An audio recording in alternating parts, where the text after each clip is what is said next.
What's up, everybody? Welcome to Podcast Now. I'm Alex, and this video I want to talk about if we're going to get more Ratchet and Clank games from Insomniac. Now, yes, the game just came out on Friday. I always do this kind of thing. I'm not saying will there be, and because there's people that'll catch me on that. This video is not will there be a Ratchet and Clank Rift Apart 2. This is just will we get more future games, and if we do, when will they be? Okay, I love it. I love this game to death. Tomorrow, most likely, I'm going to be doing a full review of the game. Okay, but I mean, early impressions or early spoilers for that video. I'm in love. Now I have a wife, I have a daughter.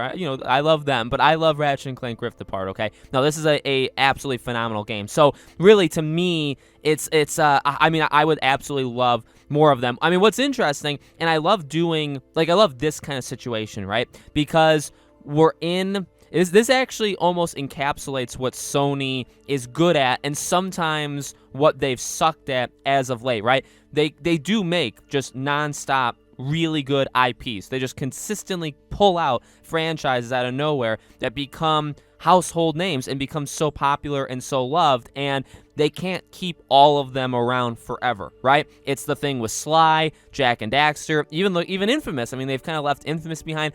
Gravity Rush is one that comes to my mind that I absolutely adore that franchise, but obviously, seemingly, that franchise is dead, which really sucks. PlayStation All-Stars, I think, had a pretty solid following. There's a lot, and those are just the first 5 that come to my mind. You know what I mean? So it really is a situation, even with Ratchet and Clank, even if you simplify it and make it smaller, with Insomniac and Ratchet and Clank, it's like, well, yeah, I would love more of these games, okay? At the same time, Resistance is another one that comes to mind. Resistance is something Insomniac could very easily go to. Sunset Overdrive, another brand new game. Obviously, Spider-Man. And that's the thing, like, they have at least two teams. One of them, let's just say, will always be working on Spider-Man, at least for the next, let's say, 5-6 years, okay? One of the teams will always be working on Spider-Man. So the other team, you have one team, and you have all of these toss-up things. You got Resistance, you got Sunset Overdrive, you got Ratchet and Clank, or you could have others. I pitched the idea they should 100% do Sly Cooper. In fact, I prefer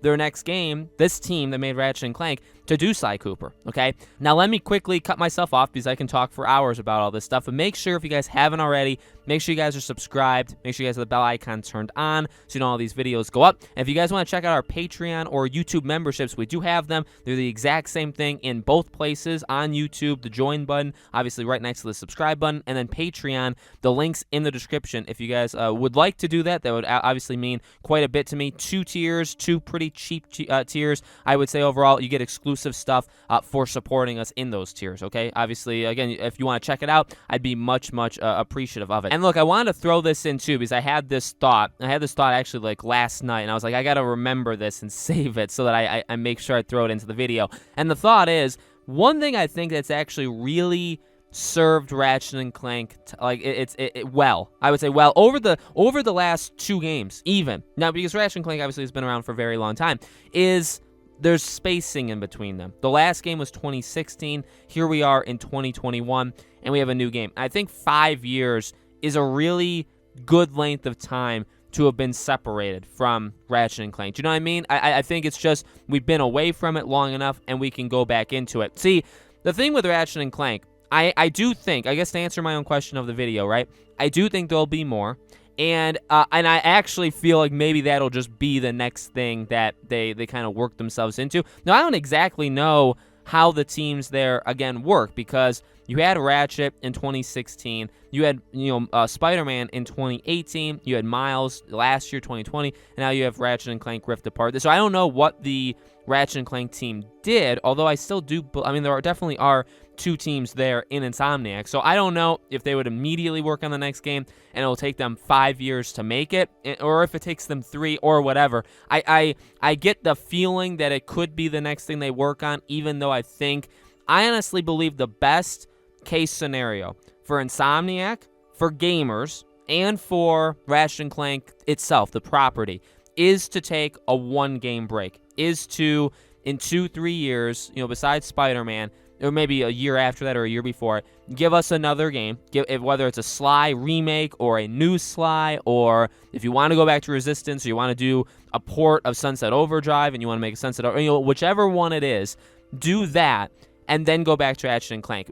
Because, again, the thought that I want to make sure I finish here is, what's interesting about Ratchet and Clank is all those franchises I talked about that have died, okay? Ratchet and Clank is the only one that's survived. It's actually and I think it deserves it, because I think Ratchet and Clank has always been a very popular franchise, and it's always had very high quality to it. Now, do I think Ratchet and Clank is better than Sly Cooper or even like Crash, Spyro? Obviously, those games have come back. Jak and Daxter. I mean, there's some other games back in those eras, some older, some younger, that have died, that have not come back. Jak and Daxter was, Naughty Dog actually thought to make that game, and they did concept art and all that stuff before The Last of Us. That was the game they were thinking of doing. So that at least is still in their mind, at least like 9-10 years ago, okay? But again, like a Sly Cooper thing. So Ratchet and Clank has survived is basically the point, right? And why is that? Well, what's kind of funny that I was realizing as I was playing Ratchet and Clank is like, I actually appreciate that kind of game because you can keep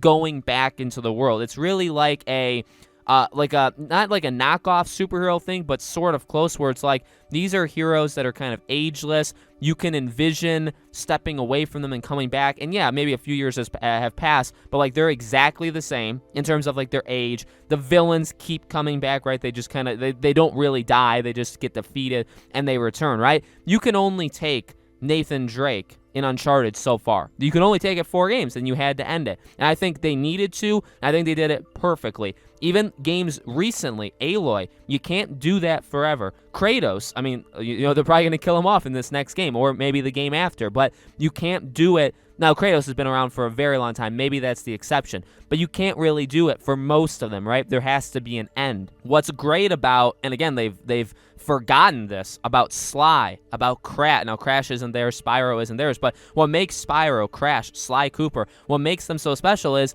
you can keep going back to them. You know what I mean? You need to have a break, though. I think you really do need to have a break, because you can't have a new, and I guess I say that thinking about Ratchet, but if you told me I would get a new Sly game every 2 to 3 years, maybe I'd sign up, okay, because I'm biased in that way, just for Sly. But, Ratchet and Clank, like, could you play a new game every 2 or 3 years? I guess you could, but I do feel like the quality would probably drop a little bit. There's just something about that game where I think there needs to be a little bit of time. So I know there's a lot of rambling, a lot of going off track, but I think the general thing I want to try and get through to you guys is this franchise, there's a reason why it survived. There's a reason why it's still here. I do think there'll be more of them. And I think, all of this rambling really is just me trying to explain. I do think it needs a break in some way. And not a break because it was bad this time and they need to kind of rethink their strategy. No, it was actually incredible. And I think you need to kind of just let it be for a little bit and then knock it out of the park again in 4, 5, 6 years. And again, and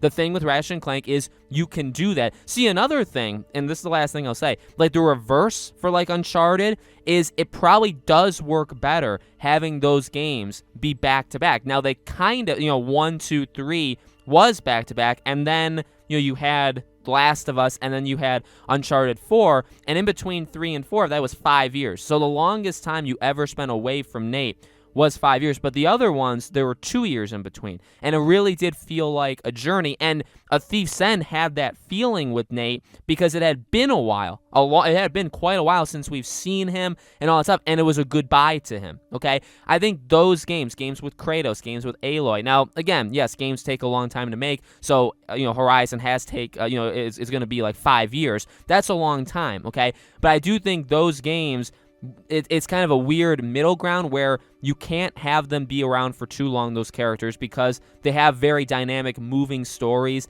that evolve, and you can't go back and say, oh, well, the villain of the first game didn't actually die, stuff like, you know what I mean? So you can't keep them around for too long, but you also can't keep us separated from them too long because it's a story that very much needs to connect and always feels like it connects, right? It's like an arc with the character. A thing like Ratchet and Clank, Crash, even Sly, these games can go a long time without having a game, have a new game come out, and nothing really changed. And maybe you can hold that against it. I don't. I really don't. I think within the first 10 minutes, you learn to accept it, and everything kind of just works in the way that the games are framed, and you just kind of go. You know what I mean? So, again, I love this game. I want more of these games. At the same time, though, I would say my official word is I want them to do something new. Obviously, Spider-Man, but again, I'm keeping that aside. Make another game then do Ratchet afterwards. Okay, that would be my, I guess, if they want my advice, which I don't think they need it, but if they want it, that would be my advice. So let me know, guys, in the comments below. What do you think? Do you think we'll get more Ratchet and Clank games? When do you think we'll get them? Let me know. As always, make sure, again, you guys are subscribed, bell icon, all that good stuff. If you guys want to support us on Patreon or YouTube memberships, obviously would appreciate it. Thank you all so much for watching. Again, my review for the game will be up hopefully tomorrow. I hope to see you guys there.